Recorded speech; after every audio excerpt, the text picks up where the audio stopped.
This fussy decorator is going to paint 3 of the squares in this diagram. The rules are that they will paint at least 1 in each row and that they will paint at least 2 corners. So the way to do this is to break it up into sensible possibilities and count the possibilities. Perhaps the easiest thing to think about is if the decorator paints 3 corners. Well, that gives you a choice of 4 corners not to decorate. So there are exactly 4 ways of painting 3 of the corners red.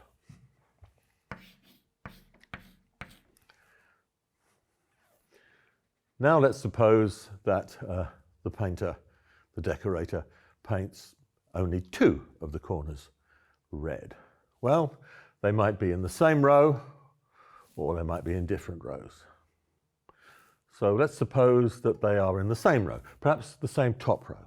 Well, there's just one way of doing that. You paint those 2 corners, and then the 3rd square to be painted must be in the bottom row and it can't be a corner. So there's going to be 2 choices for that.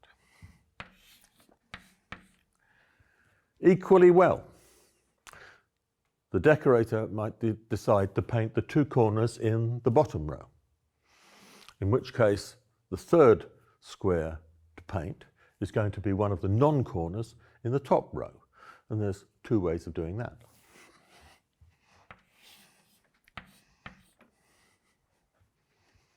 Finally, if the decorator decides to paint 1 corner in the top row and 1 corner in the bottom row, well, there's 2 choices for the square in the top row and 2 choices for the square in the bottom row. And after that, they could paint any one of the remaining 4 squares. So the number of choices is 2 times 2 times 4, which is 16. And when you add all that up, you get 24, and that's the answer.